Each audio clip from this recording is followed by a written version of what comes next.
Hey guys, welcome back to my channel. Today we're talking about Fire and Blood by George R.R. Martin.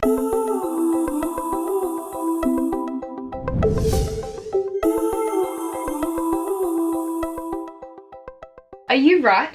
Don't go down there. You will get stuck and we will never see you again. The Fire and Blood is, it's like a recent release. It like came out late last year by George R.R. Martin, obviously the author of the Song of Fire and Ice series, Game of Thrones series, whatever you want to call it. This is a Targaryen history, which is set, I believe, here we go, from Aegon the Conqueror, which is like the first one, 300 years. 300 years before Game of Thrones. And it took me a really long time to pick up this book, but I had just obviously finished Game of Thrones and was incredibly disappointed and really wanted to pick up the Targaryen history because I find something really interesting about the Targaryen history. I wanted to pick it up months ago, but just never really got around to it, and I figured with the disappointment that the last season of Game of Thrones was, I'm gonna read it. And I really liked it. As it says, this book is set 300 years before, I guess, Daenerys' time. So we start with Aegon the Conqueror. So Aegon the Conqueror is the first Targaryen who comes over from Valyria after like the doom of Valyria, and he comes over to Westeros and then wreaks havoc and takes over, essentially. Conquers Westeros with his two sisters, which are also his wives. Yeah, this book obviously contains the 300-year history, which is like a bunch of different, mostly kings, some queens, between Aegon the Conqueror and Aegon the Third, which isn't Daenerys' father. I don't remember, but before, like none of like Aerys the Mad King or anything. As I said, I really enjoyed it. It's a thick bitch, and it took me a long time to read because it's not like a dialogue book. It's not a story, it's literally a history. There's no, like the dialogue that is in it is, you know, verbatim or like what people have said.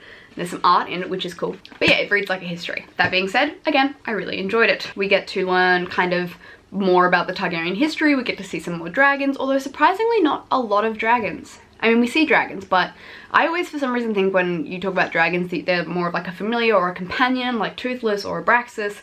But these ones are literally just kind of like weapons. Like you ride them and then you burn people with them. Obviously this book and the Targaryen history in general contain a lot of incest, which is a big topic in the book. So obviously in fantasy times, or I think I actually did this back in like IRL way back when, the Targaryens are trying to keep their bloodline pure, which means brothers marry sisters, uncles marry nieces, all of that kind of incestuous thing to keep the bloodlines pure because the bloodlines are dragon riders. Do I condone incest in any way? No, but this is fantasy, so we'll just entertain the theory. But that is also obviously brought to light throughout the book as they move to Westeros, because in Valyria that's all normal, but in Westeros people are kind of like, hey, we don't marry our siblings here, that's kind of gross and weird. So there are definitely moments of that sort of, it's not just like, cool, yeah, marry your sister, that's fine. And I think Varys sums it up perfectly in the last season of Game of Thrones, where he's like, oh, do we do that here now? But I know that's always been like a big point of contention in the Game of Thrones series, and especially in the series. No Game of Thrones spoilers, but Daenerys is more accustomed to the way of marrying a brother or marrying a family member,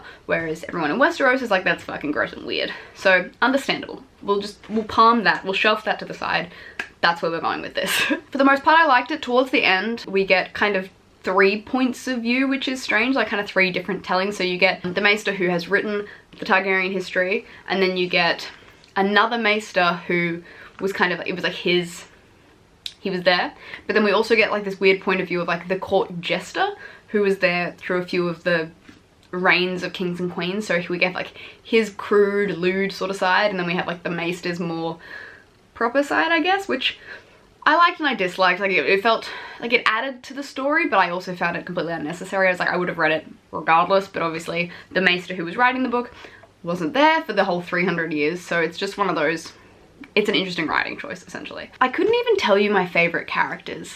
I think Alysanne the First was one of my favorites because she was just so, I think she was called the Good Queen. She was just so good. She was interesting. I liked, and that's, again, all of the names are very similar. You got Rhaena, Rhaenyra, Rhaenys, Rhaenell, Rhaenu. Like there's a lot of very similar names, which makes it kind of hard to catch up. One of the earlier queens, Rhaena, maybe, who I really liked as well. I think she was, I'm gonna go with, she was a lesbian and had female lovers and kind of didn't want to marry, and then obviously had to marry for, you know, royal bloodline purposes, but her lover betrayed her and like took some dragon eggs, which I believe the theory is those are Dany's dragon eggs, because she takes 3 dragon eggs and takes them off in the world. I believe that those 3 eggs are supposed to be Dany's eggs brought back around in A Song of Fire and Ice. I'm not 100% sure. I feel like I read that on the internet somewhere. I know a lot of people were like, why would you write a Targaryen history and not write Winds of Winter? Like at this point, like, yeah, I want to read Winds of Winter too, but I also, it's not my fucking problem. Like, if he doesn't want to write it, he doesn't have to write it. Like, yes, I know he has like some sort of debt to the readers, and people are worried that he's gonna die before he finishes the next 2 books, but also he's a human being.